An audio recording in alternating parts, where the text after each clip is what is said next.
Hello everyone and welcome to tonight's revision lesson. Today we are going to go through the first 4 questions of practice paper from Unit 2, which is the exam you'll be sitting, the assessment rather, you'll be sitting tomorrow. We are going to look at that in some detail. Hopefully we'll go half hour to 45 minutes. And please feel free to pop any questions you've got in the chat. I should pop them up and discuss them.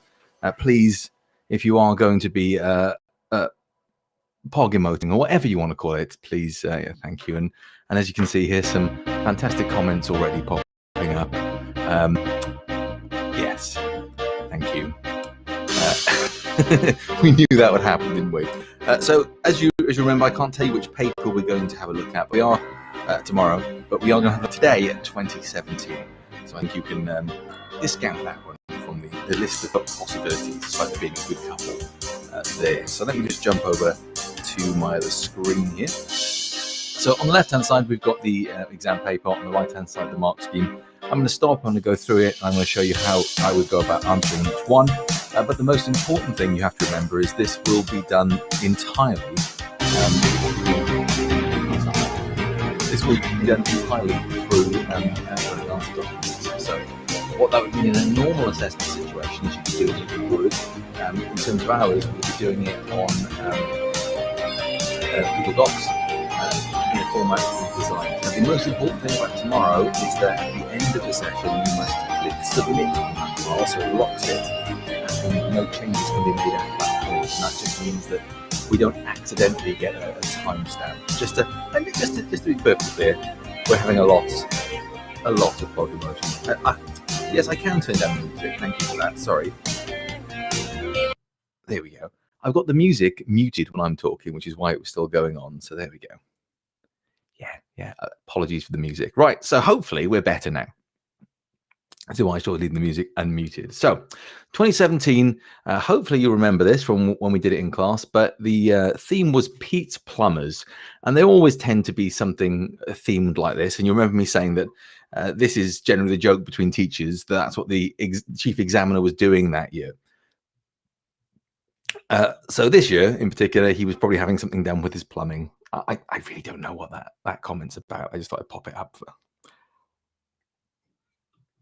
And so Pete's Plumbers is a company based in Aberystwyth. It's always somewhere in Wales. It's always something Welsh because it has to be to fit into the context of the thing. And basically, most of this stuff you can pretty much ignore at the time. Of course, there's a video tomorrow where I discuss it and I talk about it. But the most important thing is that there is some information in here that will help you fill out the tables. For instance, in here, we're saying clients must be able to access pricing and time estimates via an online computer system or by speaking to a member of staff who will access the system and provide quotes for the clients. There's a few bits and pieces in there. The system needs to store details of clients, as well as the different plumbers' call-out rates, working hours, and specific plumbers based on their expertise. So there's a bunch of stuff in there that's quite important for the first few tasks. The bullet points here we'll come to in a minute, because the first question, of course, is all about, if I can just jump into the actual proper question bit. I probably chopped it out knowing me. Come on, computer, you can do it. Here we go. Right, so first question is to copy and complete the entity relationship diagram. And this is this bad boy down here. It is the entities of different tables in the database, you'll remember. So what we've got to do is redraw those with new fields in them and the links. And these are very, very similar year to year. Very, very similar. In fact, you can pretty much rely on that middle table always be the joining table. If I jump over to my iPad here so we can draw stuff out, the 3 tables they give us are a clients table, which is here. And of course, you'll be doing this electronically. I haven't left enough room to do anything. A booking table. The booking table always goes in the middle usually. And in this case, a plumber's table.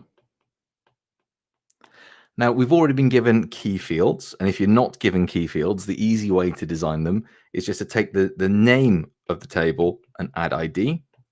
Now, we will need to signal. So I've done booking client ID instead of booking ID there. We'll need to signal to the examiner, i.e. me, that you know their key fields. And the easiest way to do this is to put a little star next to them. And underneath, the star equals a key field. And hopefully you remember the key field is a unique identifier, is the thing that really uniquely identifies part of the record in the table. So then we need to think about, well, how is it going to link together? And 9 times out of 10, it links together in the same way. One client can book many times and one plumber can book many times. One of the ways to think about this is if you've got a unique ID in each table, where could that unique ID pop up in a different table? And the obvious ones are booking, because with a booking, you can have the client's ID and the plumber's ID. And that's what joins it together. And again, 9 times out of 10, this is the same diagram with the same sort of links. So what we do is we bring down the key fields into that. And when we've brought a key field into a different table, it's called a foreign key.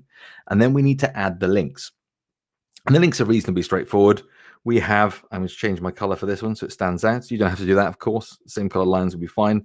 We have a line going between the key field and the foreign key. And the many side, which is this part of the symbol, is always on the foreign key. So the plumber goes down here and is linked that way.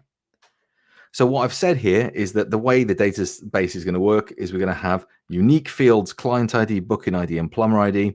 And when we make a booking, we'll have a drop-down menu of some kind to pick the client and to pick the plumber. And that's really what I'm going for. As well as that, then, you want to do something along the lines of adding at least 2 other data fields to each table. So like for a client, you might want to know their first name. You might want to know their surname. I'm going to go for 3 here. You might want to know their email. Anything you think of there that might be worthwhile. For jobs or the booking, you might want date. You might want time. Things like that. For the plumber, you might want to think about, well, I'm going to have name and surname, certainly, but there were some specific things back on that sheet. And if we go back to that, you'll see that it says, let's have a look here, choose a specific plumber based on their expertise. And of course, we have a call out rate and hourly working rates. So let's pop those in there as well. So we'll have expertise,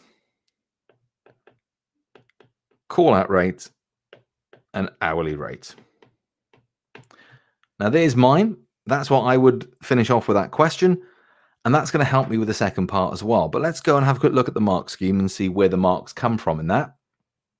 Scroll up here. This mark scheme is the same year on year pretty much.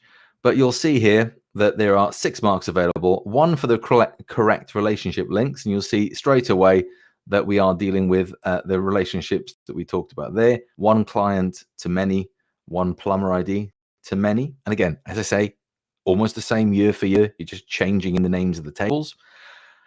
There's some example content there, first name, address, town, postcode, etc. Here, estimated price, but of course you can have a date and a time. Yeah, they're both in there. Plumbers, whether they're gas safe, years experience, price per hour, speciality, most of the things that we've got in there. But the marks are for the correct relationships. So these are 1 to many in the right place, 1 mark. The foreign keys are in here. And notice we haven't needed to mention their foreign keys because they are on the many side. So that's okay. The client table is complete with example fields. Brilliant. The booking table is complete with example fields. Brilliant. And the plumber's table is complete with example fields. So once again, jumping back to mine, it's all good there. The only thing to remember is you will have to do this within the image editor or the diagram editor in Google Drive. So you will be doing it a bit more manually. In that case, you will not be able to draw this symbol. You will not be able to draw the 1 to many symbol. So what I will accept is that I will accept an arrow, okay, with the pointy end being the many end. So 1 to many.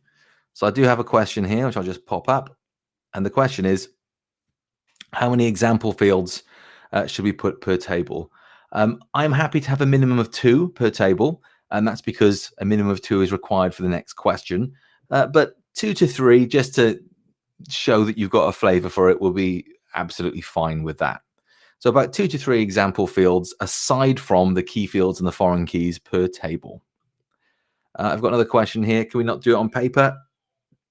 You absolutely can. I will give you paper in tomorrow's lesson. In the proper exam, the traditional exam, you wouldn't have been able to do that. But it's me marking it. I'll give you some paper to do that. Just be aware that there are some things on the electronic answer document, such as table formats and things, which will be up on the board to show you. But if you are going to be doing it on paper, it's not going to be there right in front of you. Okay, let's have a look at question 2 then. So, sorry, jumping to the wrong page again.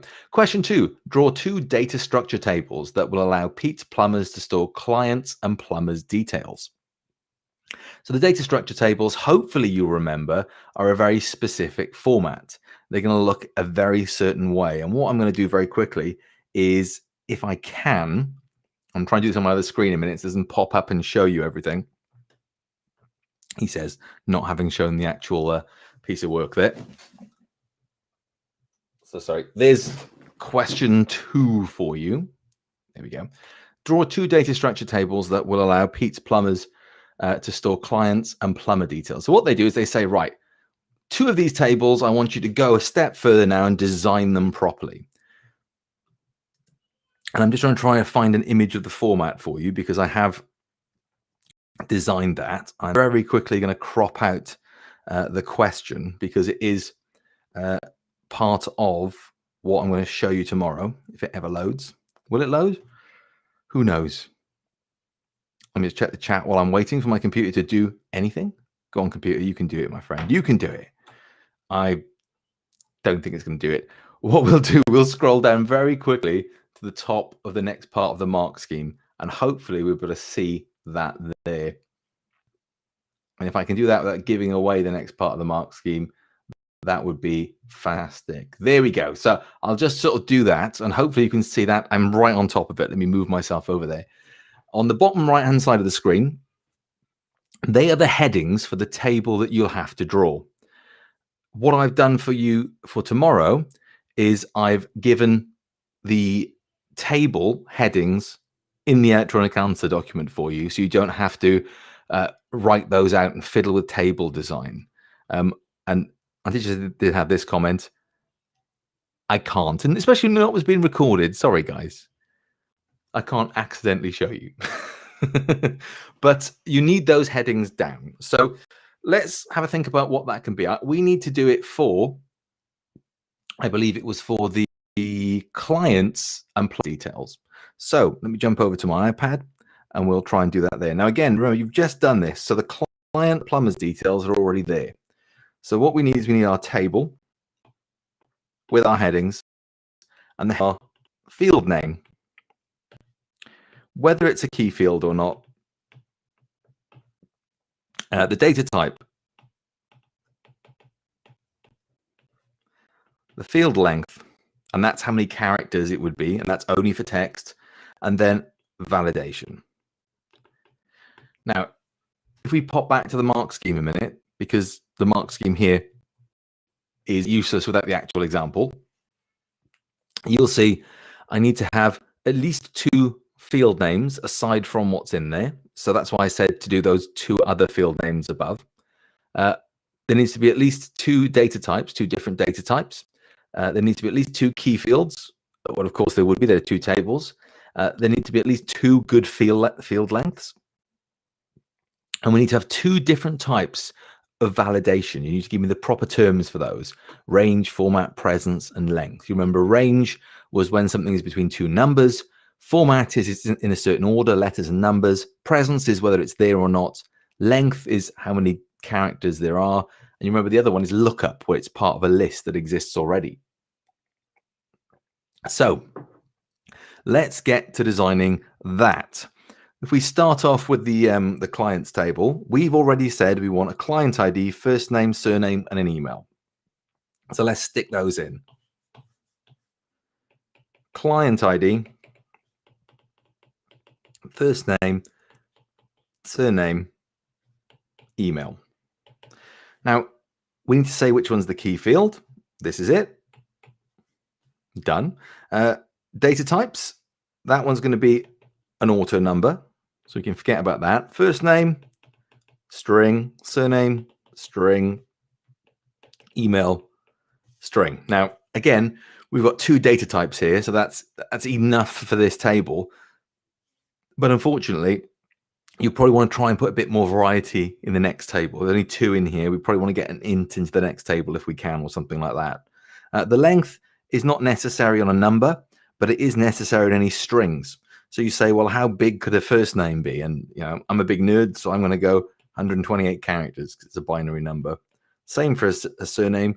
Email, I might double that because you might have a long email address potentially, but you've got realistic sizes. Now there's a big range there. They have to be realistic. You couldn't put like 40,000 characters for a surname.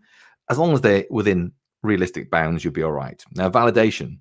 I'm going to say client ID must be unique because it's a key field. That's very much what it must be. But that's not a type of validation really. Interesting questions just popped up. And it's could the client ID not just be an integer? And absolutely, the client ID could be an integer. You'd be welcome to write it as an integer. The reason I put auto number there is because that's not something you'd normally type in. The client ID would be generated by the computer system for us, and it would be unique. So yes, you could put integer there. There'd be no problem with that. Shall we do that? Yeah, why not? Go on, let's get rid of that and let's put integer in there. There we go. Then we're going from there. First name, any validation on that? Well, let's put a basic one in. Let's put in a presence check. And then you might say must be present or something. Must be, also must be in it. And then you've used your presence check. So there's no point in repeating yourself if you can help it. So I'm not going to bother putting a presence check there. Although if you're doing it electronically, just copy and paste. Email, I might go for a format check there, because it could be any amount of letters and symbols with an @ symbol, any amount of letters and symbols, a dot, and then a number of letters and symbols. And that's a standard format for an email, isn't it? The minimum you'd need is something @ something dot something. And there's loads of different domain suffixes, which is the after the dot bit.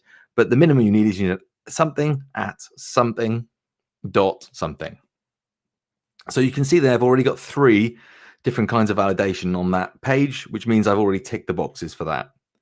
The other one I wanted was the booking table, I believe. Let me just double check. Clients and plumbers details. That's quite a difficult one, actually, storing the plumbers details. So the plumbers table, in the same way there, same headings. What did we have when we initially designed it? We said plumber ID, expertise, call out rate, hourly rate. Is a good chunk of things there. So we have plumber ID, call out rate, hourly rate, and speciality. This is the key field. And if you've got foreign keys, so remember the foreign keys, if you're asked to do like the booking table, if you've got foreign keys in there, you specifically have to write that. A question just popped up, which is quite interesting. Would we have to show the type of format? You'd need to give some kind of example like I have here for a format check, just to show what it's going to be like. The easiest way to do that is you'd use alphas, zeros for numbers. I just put a line through it so you know it's a number. Or alternatively, what I've done here, which is just any, an X to represent anything, symbols and dots. So you would have to have some element of that kind of thing. Is this the NEA one? No, this isn't. No, this isn't. This is what's happening tomorrow in the 6th Form 1 JP. Right. If you fill in 3 different types of validation, would we not have to write them in for our other fields? Look, if you're doing this properly, yeah, you'd write it in. But in an exam situation, which is timed, that's not what the mark scheme says. So I'd go for the minimum. Yeah, I just make sure you've got at least 3 different ones in and leave them at that if you can. So we've had the plumber IDs key field. If you've got any foreign keys, you're going to stick them in that one there. Data types, We said that was an int, didn't we? And you maybe don't have to put a size for an int, so you can just leave that. Call out rate. Now that's going to be currencies, and it's going to be like money. So the data type that we use for that is in Python a float, but the technical term for that is a real number. Same for hourly rate. Specialty is going to be string. So again, numbers don't have sizes associated with them, but specialty, we'll say maybe 50 characters. Now again, validation then, that top one's going to be unique. Call out rate, we could say a range there, and we could just say greater than nothing. We want them to work for free, so we say it's greater than nothing. Same for hourly rate, range greater than nothing, and speciality is going to be a lookup. Now, realistically, then you'd have to write a list of what they could be, but you could just do like, e.g., I think it was like gas safe. What was the other one? I'm sure there's something else. I'm going to put etc. there. Right, another question pops up. Let's have a look at that. Oh, sorry, no, we've done that one, haven't we? That's me not reading the question probably before I click the button. Anyway, let's have a look at the mark scheme, and let's see if we've got the marks for that. So remember, we were looking for 2 field names overall in addition to the key field, and we did that because we had the call-out rates, the hourly rates, and things like that. That is the one I couldn't spell in class. You're right. There was some ridiculously long one that it took me 3 attempts to work when I got it working in the system, didn't we? Yeah. Glad you remember. Yeah, remember my shame. That's nice. We've got data types. Yes, you've got integers, reals, and strings. So we've got 3 different kinds of data types. Key fields, we've definitely got those too. Field lengths, yeah, we've got a couple of those on there. And requirements for validation, you only need 2 different types, but we've got actually about 4 different types overall. And the example got there, you'll see they have put field lengths on strings, but that's not what you would do in the real world. Notice they'd also take date as a data type, which isn't really a data type that we use when we're doing traditional programming. And we've got that there, gas safe specialties, drainage specialists. That's the one I couldn't spell, wasn't it? Drainage specialists that I took ages to do. And you see they've done a similar thing with their hourly rate as well. They've got, again, I'm in the way. They've got greater than 0 there in their hourly rate, which is quite nice to know because we know that's working all right. So hopefully what we've just done is going to be about, say, 20 minutes of the overall work you've got to do, because after that, it just becomes a case of remembering prior mark schemes. So question 3. Question 3 has been identically worded every time it's appeared on an exam paper, without exception. So what you need to do is make a flowchart that searches a list. For example, a list of plumbers. And when this was a question about patients in a medical center, the question said, for example, a list of patients in a medical center. So they are very repetitive, and they do almost do the same thing. You have to be aware that when you're writing the flowchart, you make reference to whatever topic we're covering. So first of all, it's going to search through a list for the item. If the item is found, it should give us the location. If it's not found, then it needs to output the message not found. And there's 8 marks up for grabs here. There's quite a lot that hinges on you being able to build this flowchart. So let's, again, jump over to the iPad and let's see what would we do. Well, it's a bit of a weird one because we need to have, at least our terminators to start the process. And what you might do then is you might ask for the input of what you're going to search for. So I'm going to use the parallelogram to represent my input and output, and I'm going to say something like input search term. Now, of course, you could give it a different variable name, but it's best to have reasonable variable names there that make sense.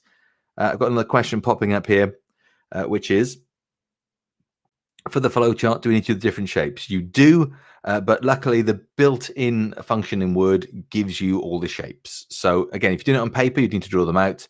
But if you're doing it in the electronic answer document, the shapes are all part of it. They are, in fact, you just hover over the shape to see what they're for. But it's only the basic shapes you need.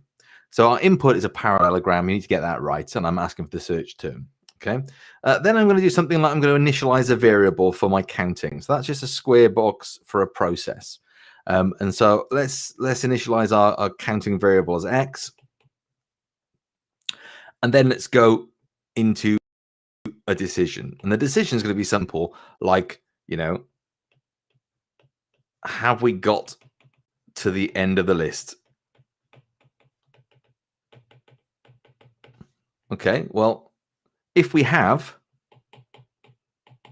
yeah, then we haven't found anything. Because if we've started off and we've gone, at the end of the list and we are straight away, well, we haven't found anything. So I'm going to use the parallelogram there to output not found. And then I'm going to end the program. Okay, but what if we're not at the end of the list? Well, first of all, I need to say, is this the item we're looking for? Tempted to make a Star Wars joke there. Are these the droids you're looking for? Okay, so is it the item we're looking for? Well, if it's not, first of all, let's treat that. If it's not, let's increment x. So add 1 to x and go to the next item in the list. So notice I'm going back up here now. I'm going back to this question. Have we got to the end of the list?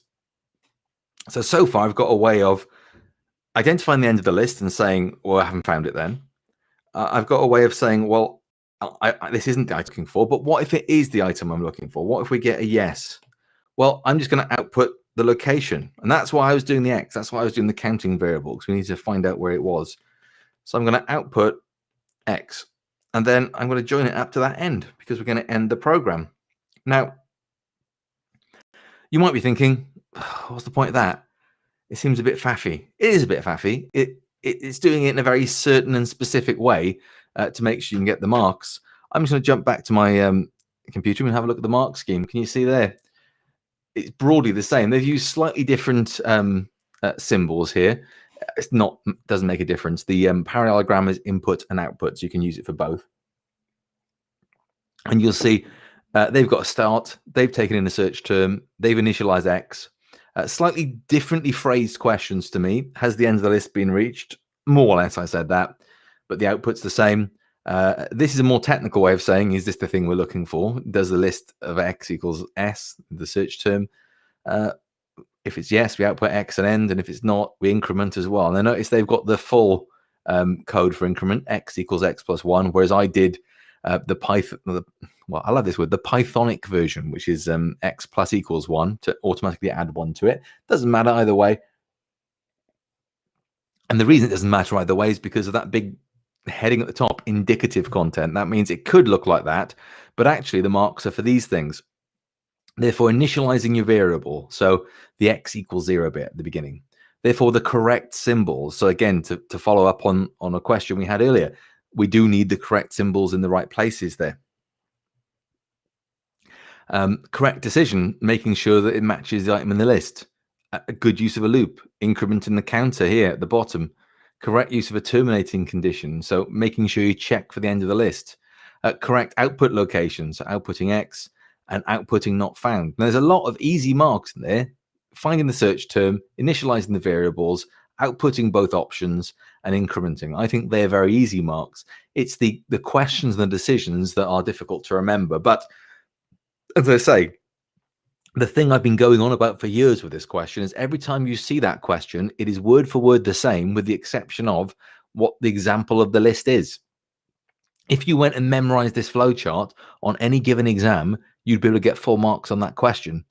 So please be familiar with this flowchart, because if this question pops up, and it does pop up from time to time, more often than not, in fact, in every past paper it's popped up. So if you knew that flowchart, you'd definitely be in a good position for answering those questions. Okay, we've done half an hour. We've got one more question to do, because yours will finish on question 4. We're not going to do the latter questions, which are more theoretically based.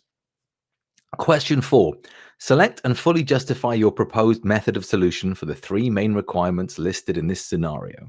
This question, word for word, appears in every past paper.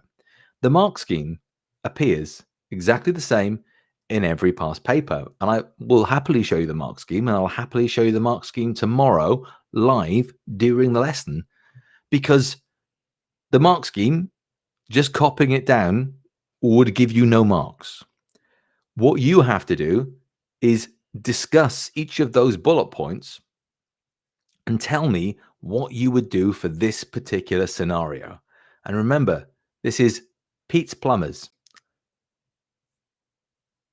And it's a job booking system, and it's run by the people in the office. If you have a quick read and you see what's happening there. So what you have to do is apply each of these bullet points. And again, the mark scheme has a banding to it. So you're showing clear and relevant, coherent answers. And let's just go through them all one at a time and see what we would say. How do we discuss the interface in regard to Pete's Plumbers? Well, Pete's Plumbers is being filled in by people who work in the office. Are those people likely to be hardcore computer programmers? Are they likely to be the geekiest of geeks? It's hugely unlikely. Therefore, the best type of user interface for those people is a GUI, a graphical user interface. So you'd say something along the lines of, interface is important, and I would recommend a GUI. This is because the people that work in Pete's Plumbers will not be computer specialists, and they will find it easier to use with minimal training. Boom. You've made your point, you've elaborated on it, and you've said why. That's what you need for each of those bullet points. Let's have a look at the second one, data structures, arrays, or files. You might say, Pete's Plumbers should use, well, again, either is correct, really. It's down to what you want to talk about. Let's say we've said files. Pete's Plumbers will use files to store their data.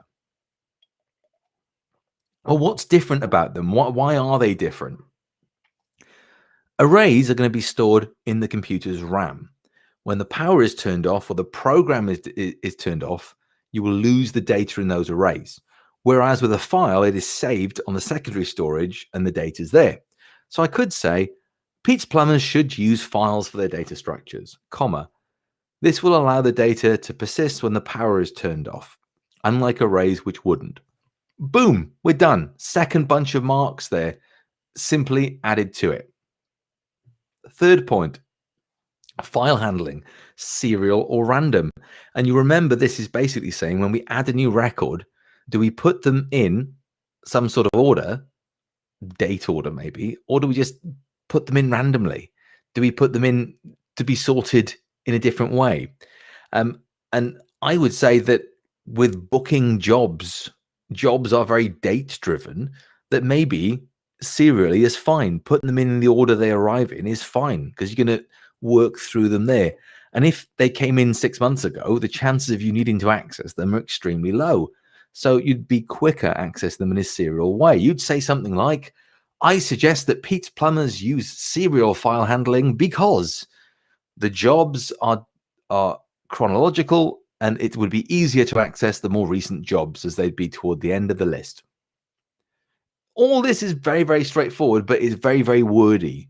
And what I would be doing is just putting a single bullet point down for each of these and writing that form of sentence.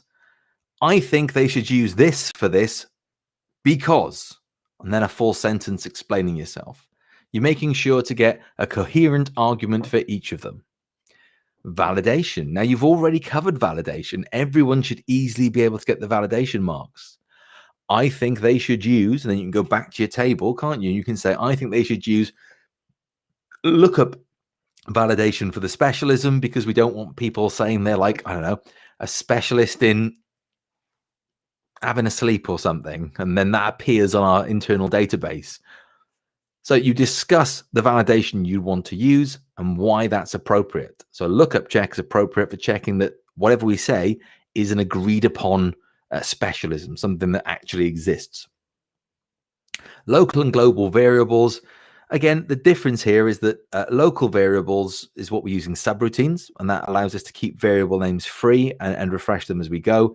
Global variables are available throughout the entire program, but it does mean that it's harder to use variable names throughout the rest of the program. Now, you always want to say, really, you want to use local variables because You want to write as many subroutines as possible and keep the code running nice and coherently.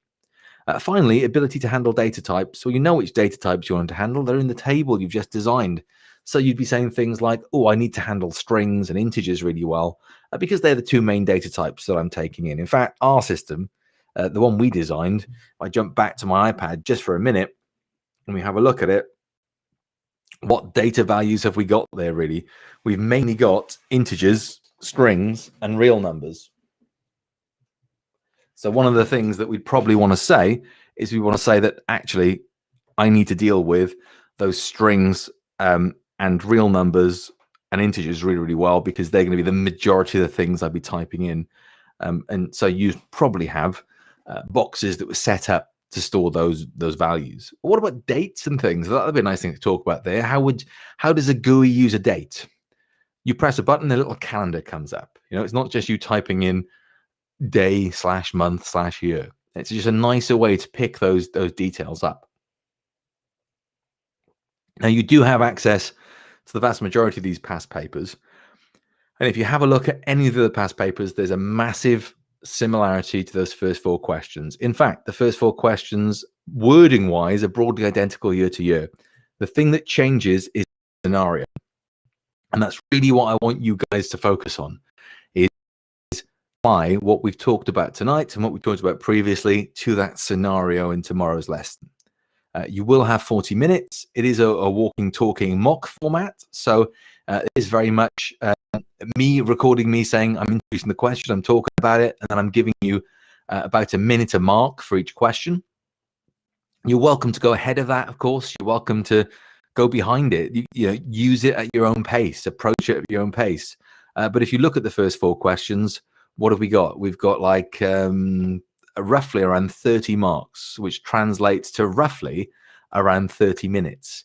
And in that case, then we've got 30 minutes of actually directed time in the assessment tomorrow, and then about 10 minutes of time after that to just finish off anything you haven't quite finished. Anybody that has extra time will get that after that point then. And the big thing tomorrow is, if you are going to be using the electronic answer document, you must remember to click the hand in button and lock it. It's also worth remembering that the later questions, so if I just move ahead back up here, I jump back onto that, sorry. Here we go. The later questions, which we've got here, the Python questions, which we're going to have on Friday, they are broadly the same. They are broadly the same year to year. Create a new form with an interface that allows the plumbers to input their details, validate their details, store them on disk in a text file, and search for plumbers matching the criteria. And then question 3 is annotating. On Friday, you will have those 2 questions. And so wouldn't it be really nice to be able to go back and have this available to you to work from? So if you're going to use the electronic answer document, you will be able to load that up. If you use the paper one, you are going to have to remind me and nag me to make sure I've actually brought that back. Okay, let's have a look at that. We've got a question here.